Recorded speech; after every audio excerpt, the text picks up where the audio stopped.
Hello, I'm Tammy Green, and welcome to this week's edition of Your Week in Forex with MaxiForex. This week, John Gibbons is with us to review last week's market highlights. Germany has sparked uncertainty and risk aversion by putting a ban on naked short selling of some financial assets. The euro crisis is continuing, but there is no major news out this week. Stocks are continuing to decline, and we are seeing risk aversion and risk appetite growing. The euro has hit a 4-year low against the dollar, and Merkel is advising that the euro is in danger. Now let's go to John Gibbons, financial analyst, for a closer look. Welcome, John. Thanks, Tammy. So what was the outcome of Germany banning the naked short selling of some securities?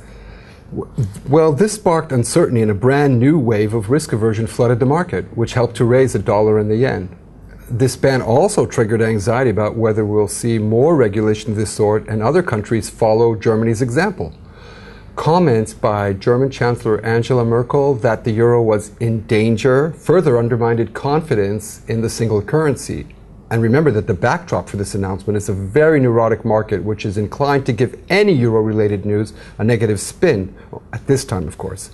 And we have seen standard risk aversion in the movement of the dollar and the yen. The euro has fallen about 15% against the dollar so far this year, hammered by concerns, Europe's debt problems and austerity measures to combat them. This could hamper the eurozone's economic recovery. Can you quickly define for us what naked short selling is? Sure.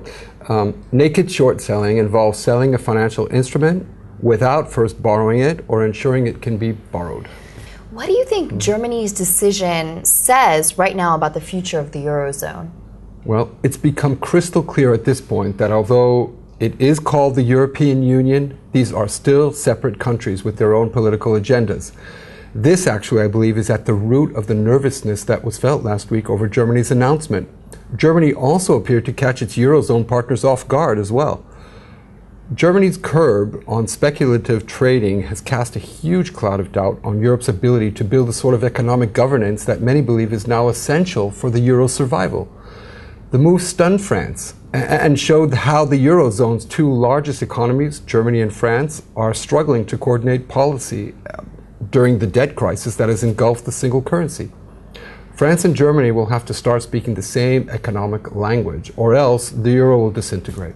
What was France's response to Germany other than just being stunned? French President Nicolas Sarkozy has said repeatedly since the start of the Greek debt disaster that eurozone countries must now establish common economic standards and practices if they want their currency to flourish. But the very concept has revealed core differences between Paris and Berlin. France talking about economic government, which sends a shiver down German spines, and Berlin preferring to talk about economic governance. The word government gives the impression of an outside body that would dictate economic policy, whereas governance raises the prospect in German minds of creating structures, framework, and sanctions. What are the main economic discrepancies between Germany and France? Germany has undergone painful reforms to create a lean, efficient export machine that is creating unsustainable imbalances across the eurozone. While Germany is ratcheting up seamlessly endless trade surpluses, many of its neighbors, including France, are building up multi-billion euro deficits.